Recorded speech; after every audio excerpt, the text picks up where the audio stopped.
The average American vegetable garden produces about $600 worth of food in a season. That sounds decent until you realize what's growing right next to it. Dried stinging nettle leaf sells for $12 to $22 a pound at herb suppliers. Dried dandelion root goes for about $15 a pound. And dried red clover blossoms, those little pink flowers dotting your lawn right now, sell for $20 to $40 per pound.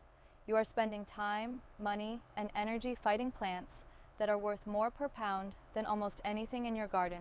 And once you understand why these plants are so valuable, you'll never look at your yard the same way again. These are 8 weeds that are worth more than your vegetable garden. Number 8. Red clover. Those pink puffball flowers you see in every lawn, every meadow, every roadside ditch across North America. Red clover, Trifolium pratense, looks completely ordinary. But dried red clover blossoms sell for $20 to $40 a pound. Compare that to your tomatoes at about $3 a pound. The flowers in your lawn are worth roughly 10 times more per pound than the most popular crop in American gardens. And here's what makes red clover truly fascinating. It contains compounds called isoflavones that are structurally similar to estrogen. These plant-based estrogen mimics have been studied in dozens of clinical trials for menopausal symptom relief, and several studies found they reduced hot flashes by 30 to 50% in women with severe symptoms. But the value doesn't stop at the flowers.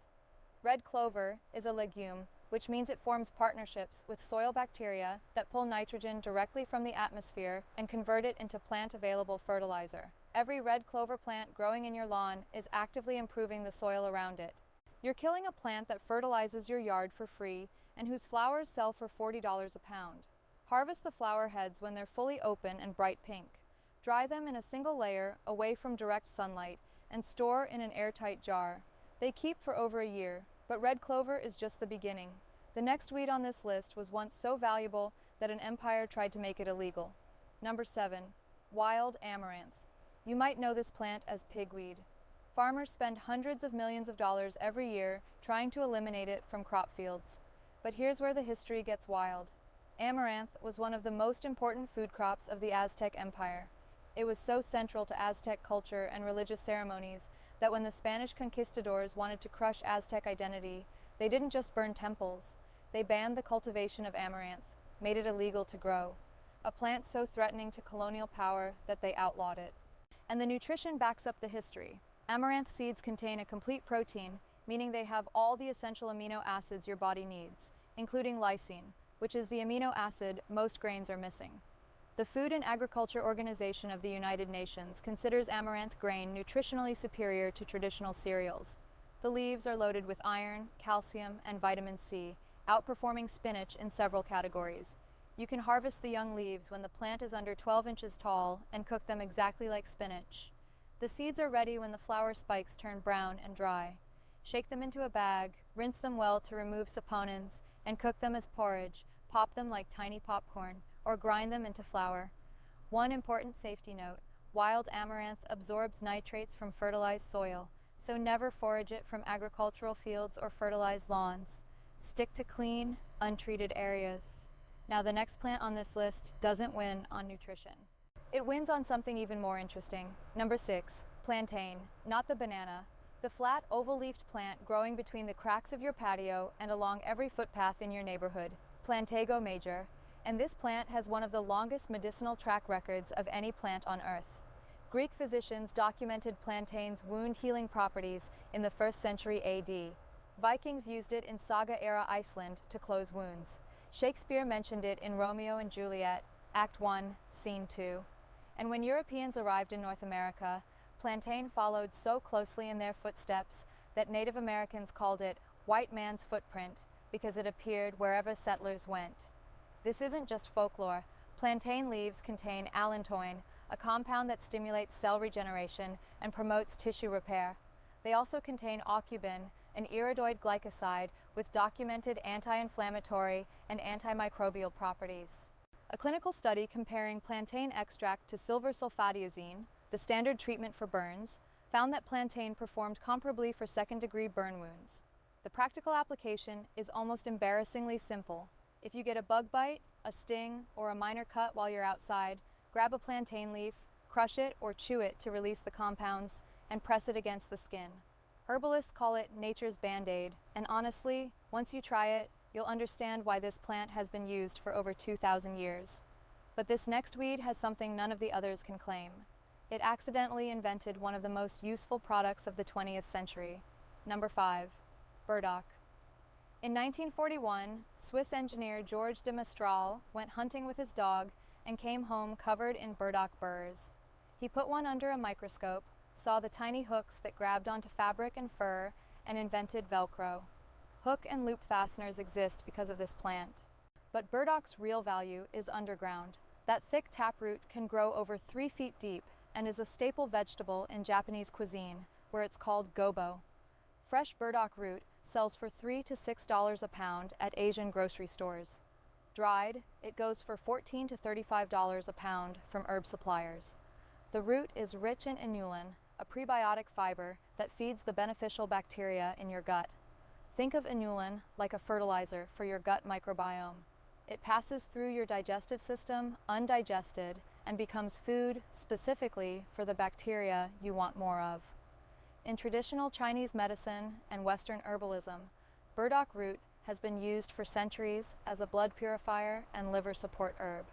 Dig the root in the fall of the first year or early spring of the second year, before the plant sends up its flower stalk. Scrub it, peel the outer skin, slice it thin, and saute it with sesame oil and soy sauce.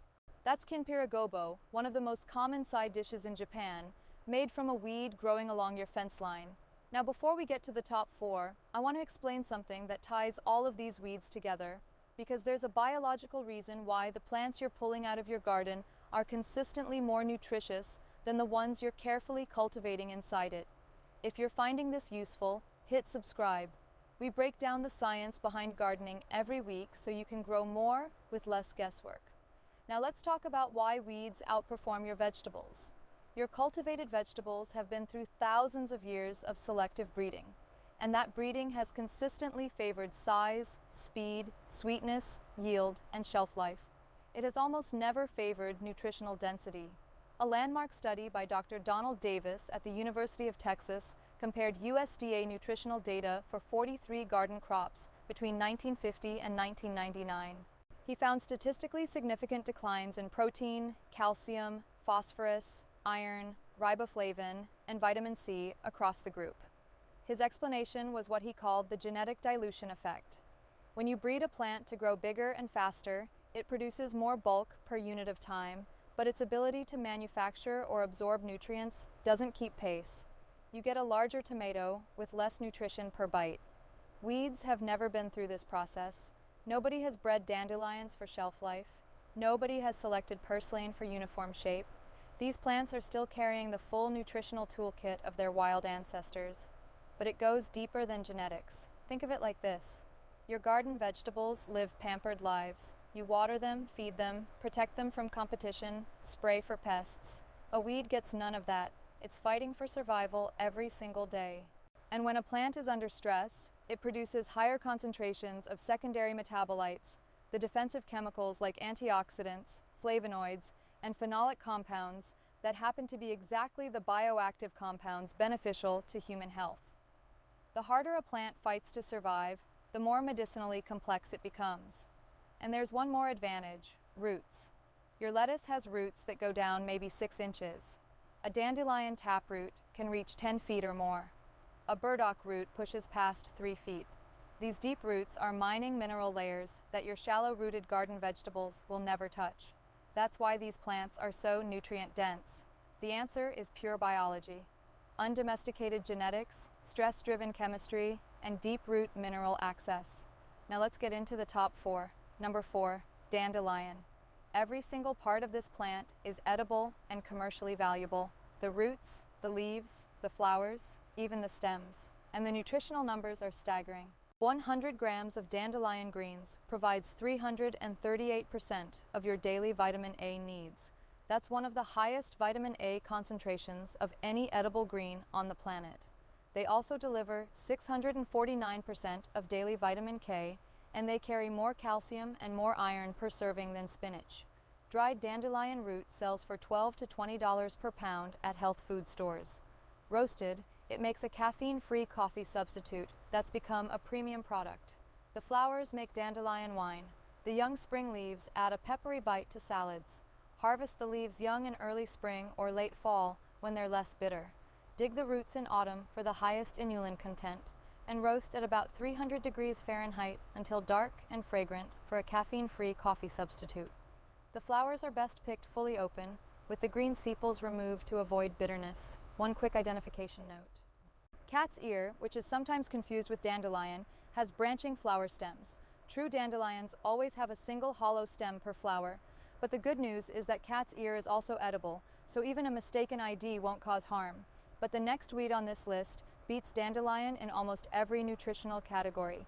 Number 3, lamb's quarters. This is the one that genuinely shocked me when I looked at the numbers. Lamb's quarters, Chenopodium album, is in the same genus as quinoa, same family.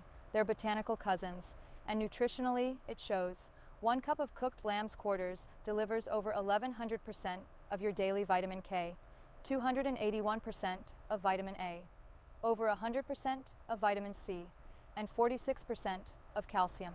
A single cup from a weed. The raw leaves contain more iron and protein than spinach, more calcium and vitamin B1 than cabbage, and more riboflavin than both. The seeds, those tiny black specks you see in autumn when the plant dries out, are edible too. They contain 16 to 19% protein and can be cooked like porridge or ground into dark, hearty flour. And here's the historical twist. Archaeologists found that Blackfoot Indians were storing and eating lamb's quarters seeds in the 16th century before European trade reached North America. This plant was a cultivated food crop for thousands of years before modern agriculture reclassified it as a weed. In India, it's still cultivated and sold at markets under the name bathwa. There's nothing wild or weedy about it over there. It's dinner. Harvest the entire young plant or pick individual leaves and tender growing tips throughout the season. It tastes remarkably similar to spinach, only milder, with a hint of fresh peas. Cook it exactly the way you'd cook spinach, or add young raw leaves to salads. Safety note, like spinach, lamb's quarters contains oxalic acid. Cooking reduces the levels significantly, and it can absorb nitrates from contaminated soil, so forage from clean areas only.